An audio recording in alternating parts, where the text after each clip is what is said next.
Eh, Kelompok 92 sendiri beranggotakan yaitu Rizky Muhammad Farid dan saya sendiri, Yohana Stefani.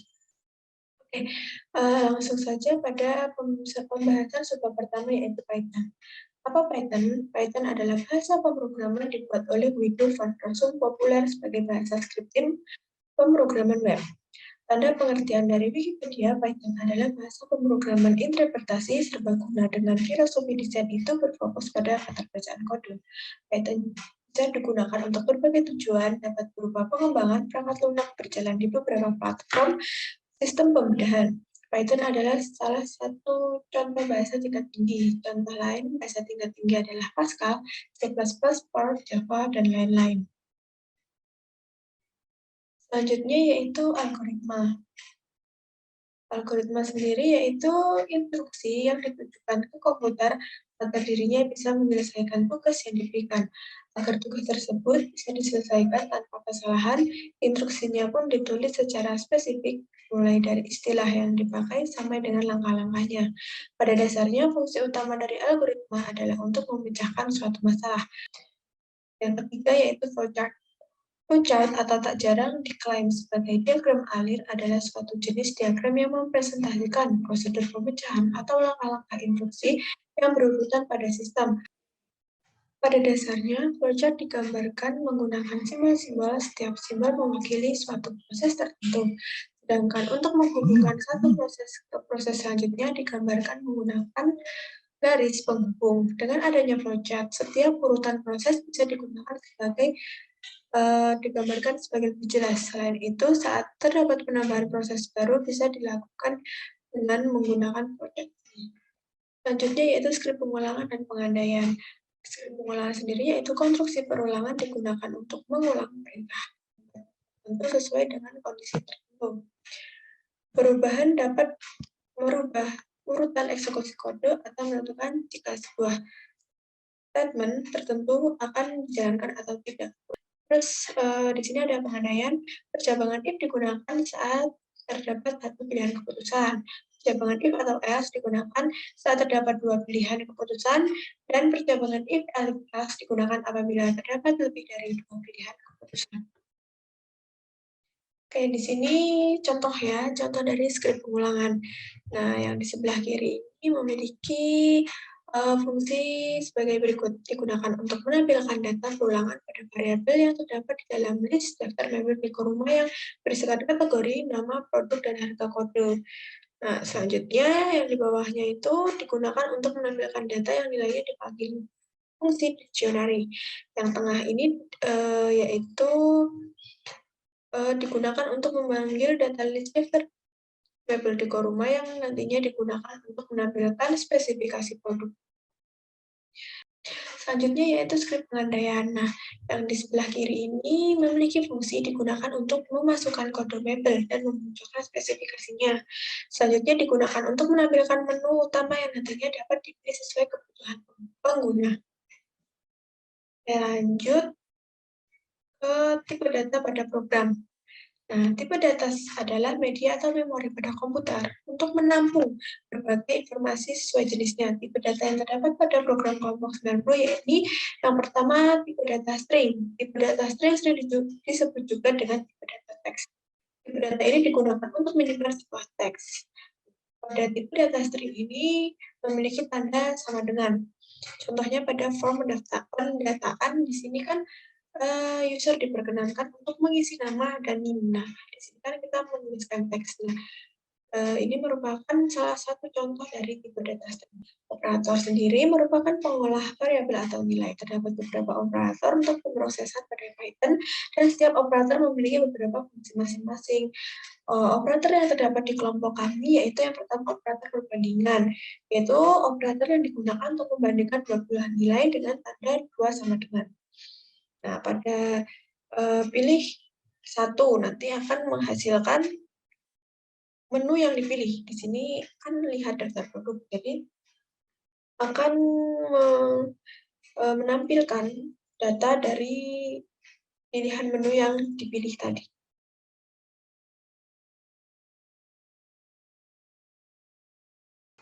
Oke, langsung lanjut saja ke modul 2, yaitu yang pertama adalah penjelasan dari flowchart program.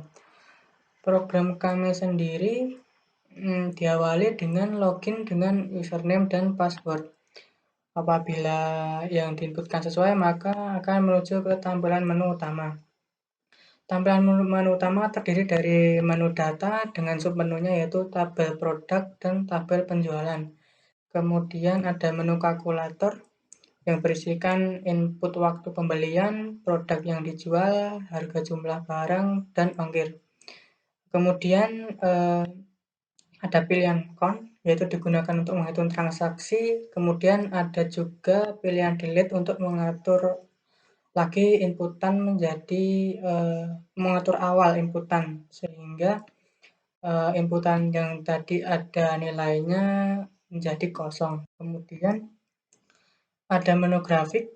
Menu grafik sendiri berisikan judul, perbandingan, dan kategori produk furniture. Kategorinya terdiri dari meja TV, lemari pakaian, tempat tidur, sofa bed, dan kursi santai. Untuk kelompok kami, grafik yang disajikan berupa grafik area dan grafik pie. Dan juga ada pilihan reset yang fungsinya sama seperti fungsi delete dari menu kalkulator, yaitu mengatur nilai menjadi kosong atau menjadi awal lagi. Mungkin itu saja untuk flowchart modul 2 dari program kami. Kemudian yang kedua yaitu penjelasan skrip program. Untuk menu logout sendiri dan layanan pada aplikasi ini menggunakan menu bar. Dan untuk membuat suplayanan menggunakan queue action dengan berisikan data, kalkulator, grafik. Untuk menu data sendiri berisikan data produk dan data penjualan. Untuk menu tabel data ini menggunakan tabel widget dengan kontainer kitab layout. Kemudian kita beralih ke kalkulator. Kalkulator sendiri menggunakan keyform layout yang berisikan waktu pembelian, produk yang dijual, harga beli, jumlah barang, ongkos kirim, harga asli, dan harga total.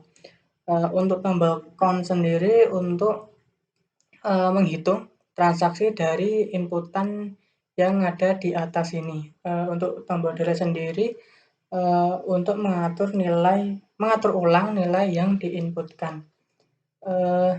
Terus lanjut lagi ke menu grafik. Oke, menu grafik sendiri juga menggunakan keyform layout yang berisikan judul grafik, objek perbandingan, terus ada kategori produk yang berisikan meja TV, lemari pakaian, tempat tidur, sofa bed, dan kursi santai. Ini nanti dimasukkan nilainya, contoh seperti ini. Mungkin saya akan tuliskan.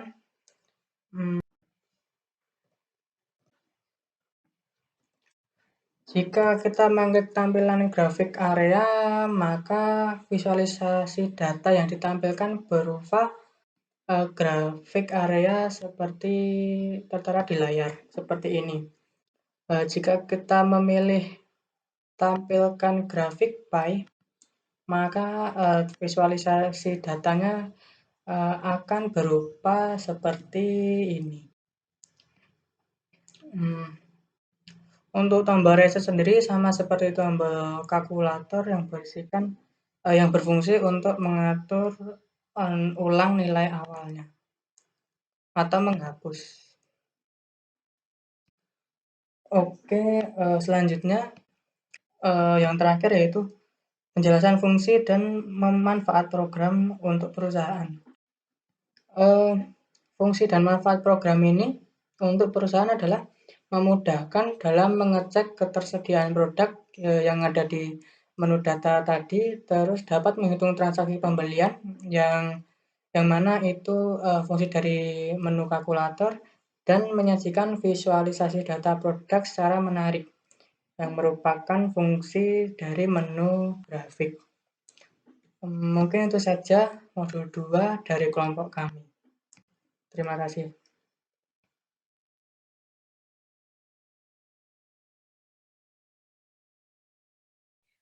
Selanjutnya, saya akan menjelaskan tentang cara membuat template HTML dan CSS di project maupun app.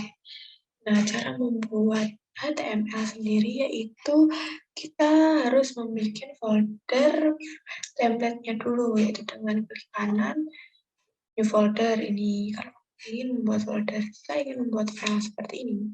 Jadi klik di nama foldernya, klik kanan, new file, di ctrls atau di save, kemudian dinamakan judul .html.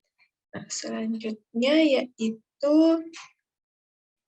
cara membuat CSS. Nah, CSS sendiri terletak di dalam statik.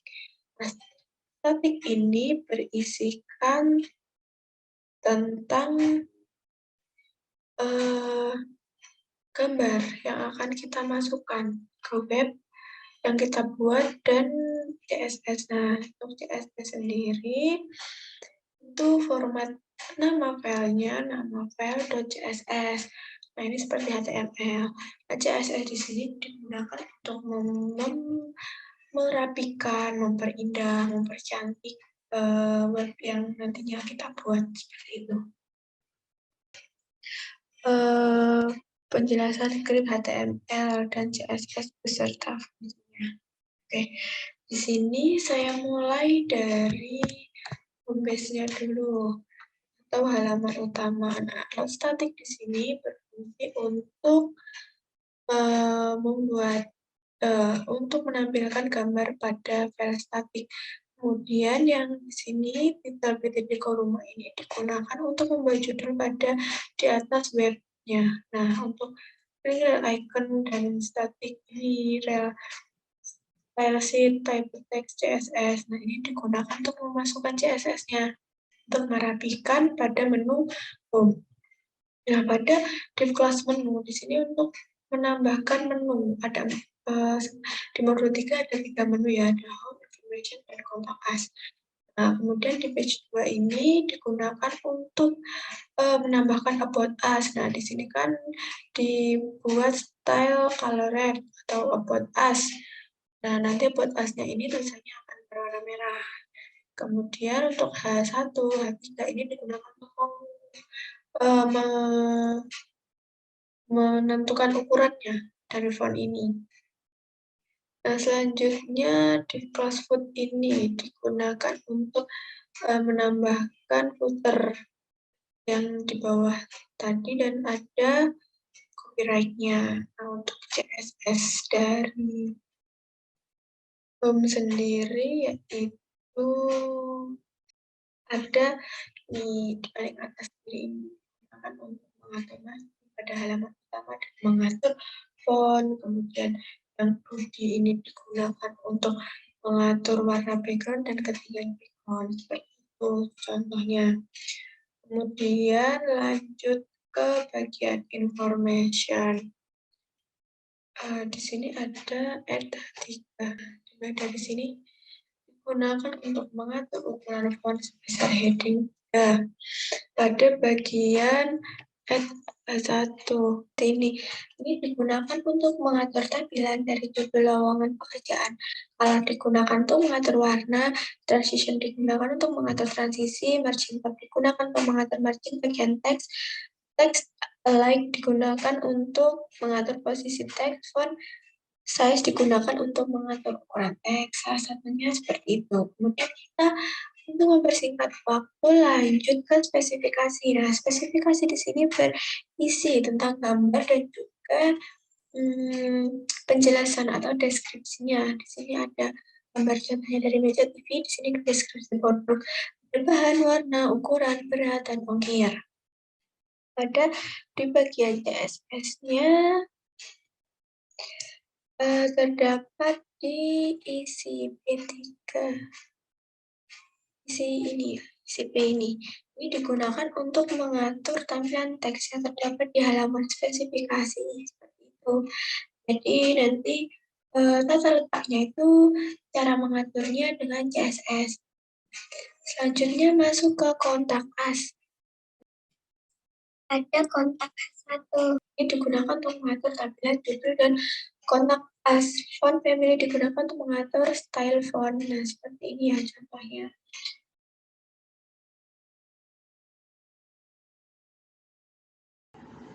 Modul 4 pada praktikum ini adalah web dinamis dengan Django. Langsung saja untuk yang pertama yaitu penjelasan database dan manfaatnya untuk sebuah perusahaan. Untuk penjelasan database sendiri yaitu kumpulan berbagai data dan informasi yang tersimpan dan tersusun di dalam komputer secara sistematik yang dapat diperiksa, diolah, atau dimanipulasi dengan menggunakan program komputer untuk mendapatkan informasi dari basis data tersebut. Untuk manfaatnya sendiri untuk perusahaan yaitu satu, mengurangi redundansi.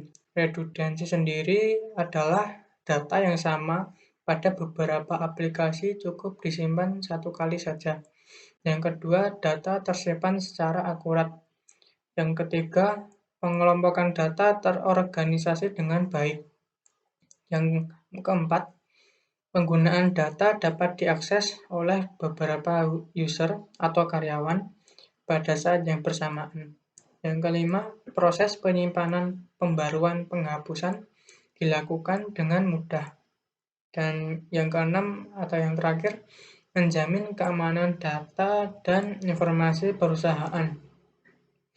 Kemudian untuk modul 4 yang kedua yaitu pembuatan database melalui PHP MyAdmin. Untuk pembuatan database sendiri yang pertama adalah kita mengklik menu ini, baru ini. Kemudian kita isikan nama database-nya. Kemudian ini diganti paling atas yaitu penyortiran. Kemudian tekan tombol buat ini. Dan database yang Anda buat tadi sudah bisa digunakan. Tinggal membuat tabel-tabel yang merupakan isi dari database-nya.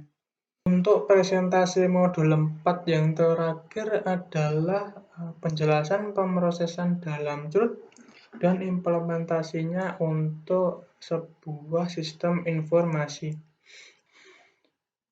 Seperti ini. Yang pertama adalah CRID.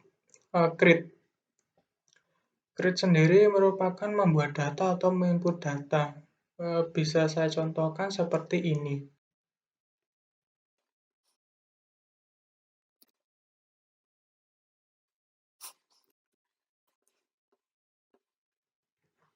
Kemudian tekan tombol kirim untuk menyajikan data yang sudah diinputkan. Seperti ini. Yang kedua yaitu read. Read sendiri yaitu berupa penyajian data. Untuk website ini penyajian datanya berupa daftar stok PT Deco Rumah. Yang ketiga yaitu update data dari website ini menggunakan tombol berikut.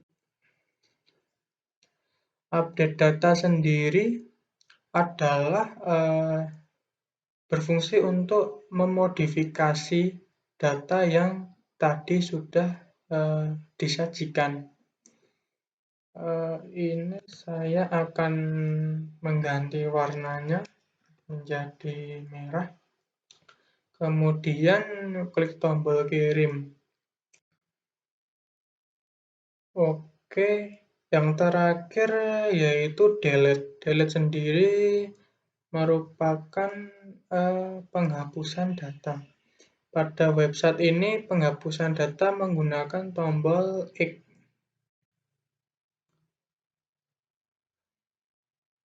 Data yang tadi sudah diinputkan atau diupdate sudah terhapus.